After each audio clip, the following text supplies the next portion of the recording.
जैसे ही राम जी उतरे, राम जी के मन में आई कि अब मैं जाए कादऊं। इतनी देर में तो सीता जी समझ गई कि पिय हिय की सिय जानने हारी, मणि मुदरी मन मुदित उतारी। पिय हिय की सिय जानने हारी, गम बगम रे ने सने हसा। मणि मुदरी मन मुदित, यानी खुश होकर के बड़ी प्रसन्नता पूर्वक। यदि हमारे कोई फिरोजाबाद की होती न वह जगह पे, बिना कहे तो सोच नहीं सकती। यदि वो देख ले तो अंगूठी वहां खबरदार जामा निगाह डारी तो है अपनो तो दिया है माँ भैया है, बिना कहे बहुत दानी बनने हृदय है, अपने अपनो हिस्सा तो मांगना चाहिए। तो ऐसे ही कहती ना सीता जी की जगह कोई फिरोजाबाद की या एटा इटावा में क्षेत्र की या मैनपुरी की होती, टूंडला तक आगरा छोड़ दो पल्लंग को है, जऊ क्षेत्र की यदि होती तो खबरदार में जा पे निगाह डाली तो हाँ तो मैंने अपना तो सब लुटा दो, अब मुंह पे मेरे पे निगाह है तुम्हारी। लेकिन सीता जी ने बिना किसी खिन्नता के और मन में ये मुदित शब्द दिया ना, मन मुदरी मन मुदित। एक बार मेरे भारत की माताओं पर बहुत बड़ा संकट आया था, भारत की समस्त माताओं पर, समस्त राज्यों पर। और ऐसा संकट आया कि आगे कुआं और पीछे पूछो तो बताऊं नहीं रहता हूं। जब नोटबंदी भई तब यदि वो यूं कहते नहीं, जब आदमी कहते हो कि तो कचू धरे हो तो दे दे, मुझे जरूरत पड़ रही है, मिते लौटाए के उधार दे दूंगा। बोले हम बे जहर खाए पैसा ना हाँ दे तुम दे तुमने मैं कहो हैं जहर खावे पैसा ना।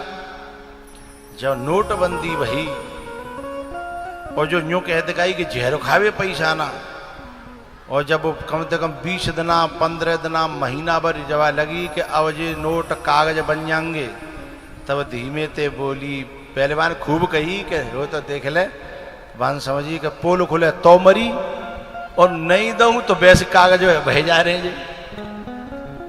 तो फिर 1 महीना पीछे बोली सुनो कचू थोड़े से मुंह पे उधरे हैं बदल लाओ। बोले कितने ज्यादा ना है, 3 लाख रुपया है। कौन सी यूं कह दिखाई कि मुंह पर जहर खाए हुए है, पैसा ना है, इतने निकरे कि पूरा प्रदेश जहर खाए ले है, और यूं कह रही मुंह पर जहर खाए हुए। बस में इतनी परेशानी भई माताओं के सामने कि मरी ना है, सब कर्म है गए। क्योंकि एक तो बैंक पूरी खाली है गई अपनी, और बदनामी भई सो अलग। वो संकट जो है कोरोना तो खतरनाक संकट हो माताओं के ऊपर, पुरुष तो कह रहे अलग बात है, माताओं के ऊपर संकट। एक पानी टिक्की वाला था मथुरा में, पानी की टिक्की वाला, तो वो कह रहे हो कि तू पैसा मुझे उधार दे दे कछू, तो मैं वो जो कहा कहता मैं पानी टिक्की जा धर की बेचता है ठेला, ठेल है ना हाँ ठेल, माने कि मैं नई ठेल ले लूँ तू हो तो दे दे। तो वो यूं ही कहती कि हम बे मुँह पे धरे हैं पैसा। जब निकरे तो 1.5 लाख रुपया निकरे पानी की टिक्की बारी पे।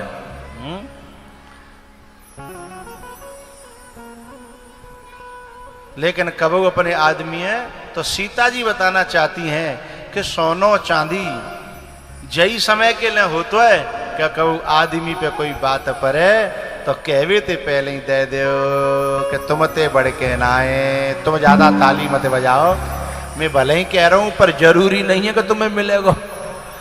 हाँ ये कथा केवल उतनी सुनती हमारी माता जितनी अपने काम की हो है, जितनी अपने काम की हो। एक दिन एक बाप बेटा कथा सुनवे आए, सो बेटा बोलो कि पापा मैं बड़ा कंफ्यूजन में हूँ, ये पचवान में कथा चल रही है, मैं बड़ा कंफ्यूजन में हूँ।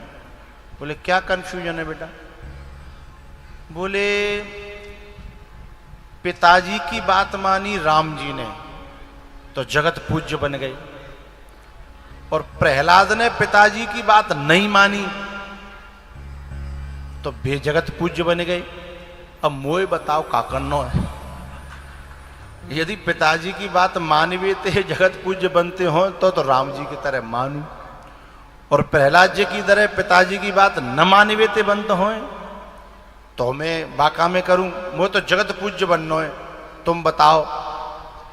पिताजी बड़े होशियार है, बोले बेटा वो सतयुग की बात है प्रहलाद जी की, और राम जी की बात त्रेता युग की। अब चल लो कतयुग कलयुग, तेरो और मेरो दोनों न को भलो तब है, न तू मेरी मान न मैं तेरी मानू, दोनों मिलकर के तेरी मम्मी की बात मानेंगे, सोई बेड़ा पार रह जाओ।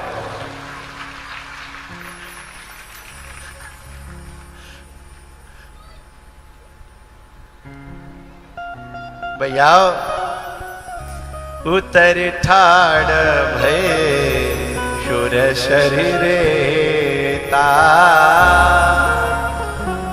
यही यगीशिया जानन हारी जाने राधा मणि मुदरी मन उदित युता सरे गमारे ने मणि मुदरी मन मुदित युता। सरे गसा भैया उसके बाद में जब जबरदस्ती करने लगे, भगवान केवट नहीं मान रहा था, तो केवट ने एक बड़ी प्यारी बात कही, दिल के छूने वाली बात। केवट ने कहा भगवान मैं गरीब हूं, इस बात को मैं मानता हूं, लेकिन गरीब होना अलग बात है और अपने पूजनीय से, अपने सम्माननीय से, अपने आदरणीय से और अपने मान पक्ष वालों से यदि कोई किराया ले ले तो वो आदमी गिरा हुआ माना जाता है। क्या मेरी नाव में बैठ कर के मुझे गिरा हुआ बनाना चाहते हो? मैं गरीब जरूर हूं पर मैं गिरा हुआ नहीं हूं, इसलिए अंगूठी अपने पास रखो। और भगवान आप कैसे दो तरह के खेल खेलते हो? पहले आपने मुझे महान बनाया, अब मुझे गिरा हुआ बनाना चाहते हो। राम जी बोले मैंने जा कब महान बनाया तो पता ही ना पड़ी, जाकी परिभाषाएं जन कैसी समझ में नहीं आती। बोले भगवान मैं तो अपने आप को धरती का सबसे धनवान व्यक्ति तभी समझ गया था कि सारे जगत को खिलाने वाला, सारे जगत को भव से पार करने वाला, सारे जगत का पालन करने वाला जब मेरे दरवाजे पर मेरे घाट पे आकर के मुझसे मांगने लगा तो मैं दाता बन गया और वो भिखारी बन गया, तो फिर मुझसे बड़ा जगत में कौन हुआ? तब तो आपने मुझसे मांग करके मुझे दाता बना दिया और अब मुझे दे करके तुम मुझे भिखारी बनाना चाहते हो। राम जी अपनी बात में फंस गए, बोले भैया तो जो करना हो सो कर ले, पर मुझे फंसावे, मुझे बात न मत फंसावे। तो सोने के वट के बैन प्रेम लपेटे अटपटे ओ बिहसे करुणा चितई जान की लगन तन विहसे करुणा चितई जान की लगन तन।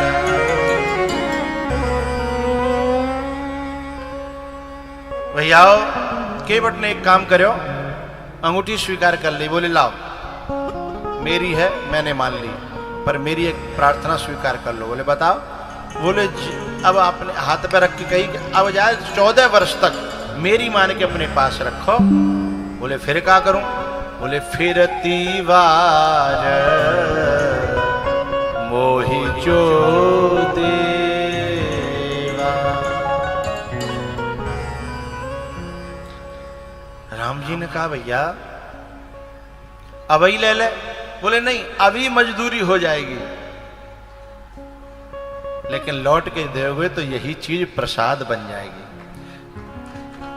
है केला लेके बाजार से सीधे खा ले वही समय तो केला रहेंगे और लाए के चढ़ाए के हैं भोग लगाए के और फिर पाओगे तो वही प्रसाद बन जाएगा।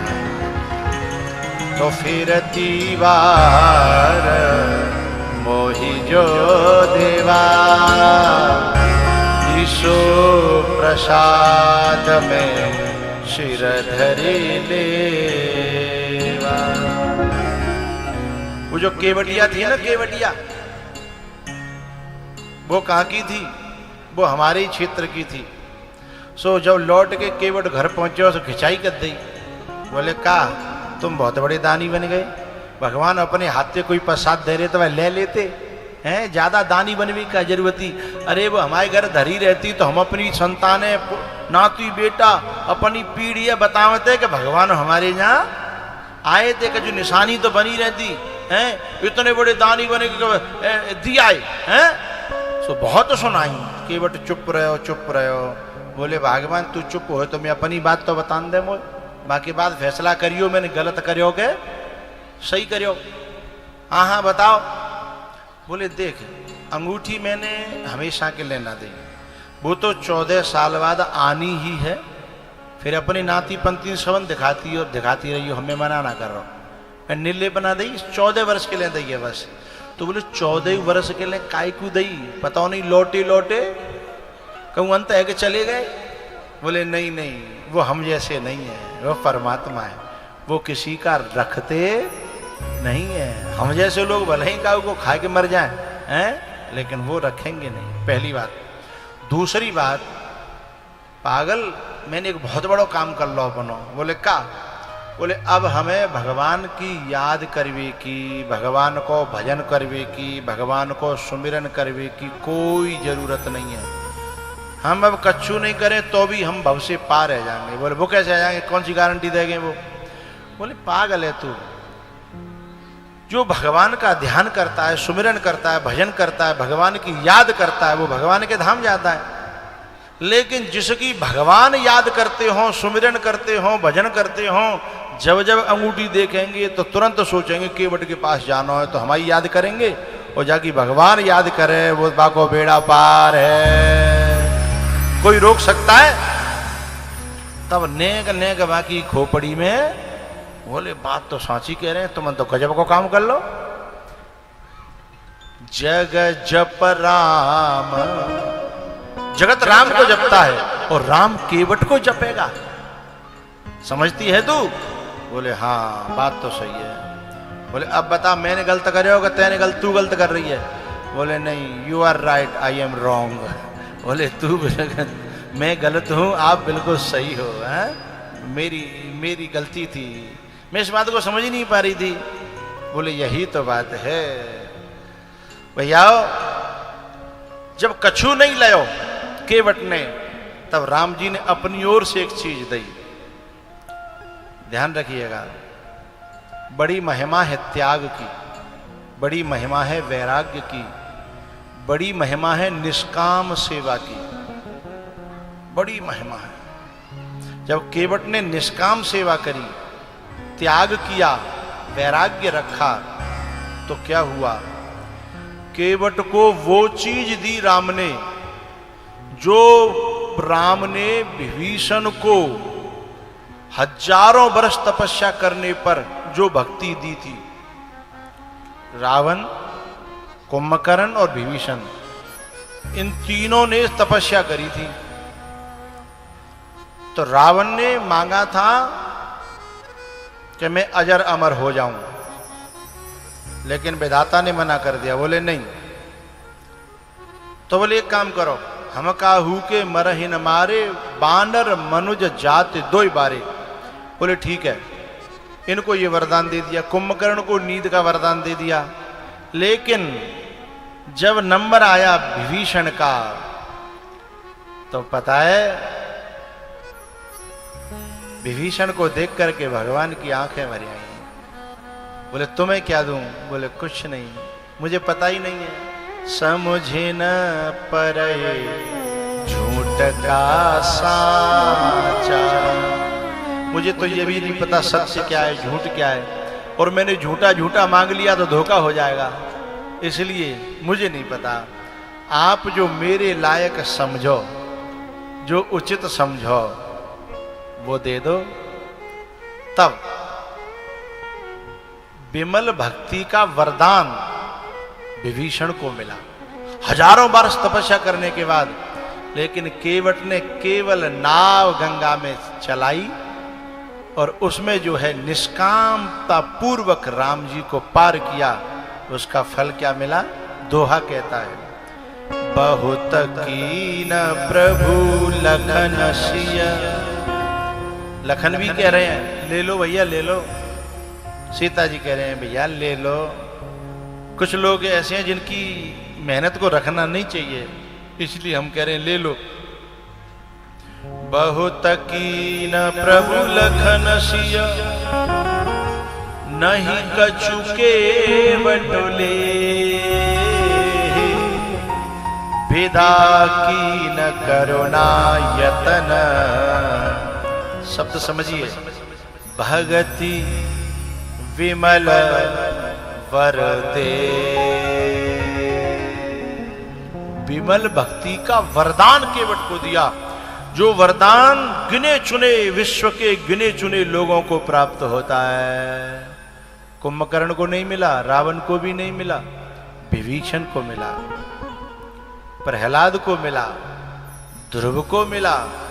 वो वरदान एक गंगा में रहने वाले, नाव चलाने वाले केवट को प्राप्त हुआ है। ये बहुत बड़ी बात थी।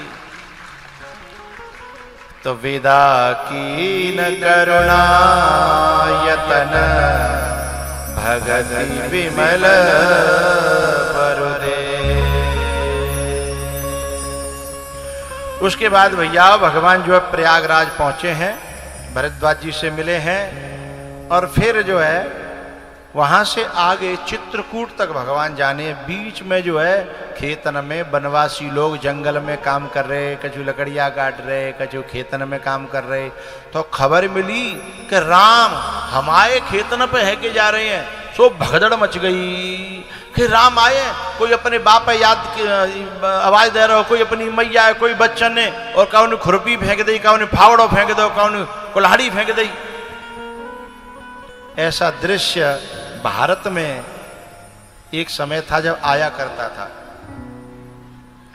जब हमारे यहाँ रामानंद की रामायण का serial black and white TV पर जब आता था, एतवार के दिन, आज एतवार ही है, एतवार के दिन 9 बजे ट्रक वाले ट्रक खड़ा कर देते थे, गाड़ी वाले गाड़ी खड़ी कर देते थे, बाइक वाले बाइक खड़ी कर देते थे, किसान फावड़े फेंक देते थे, और बिना किसी प्रशासन के भारत में एतवार के दिन, रविवार के दिन 9 से 10 बजे लॉकडाउन हो जाता था।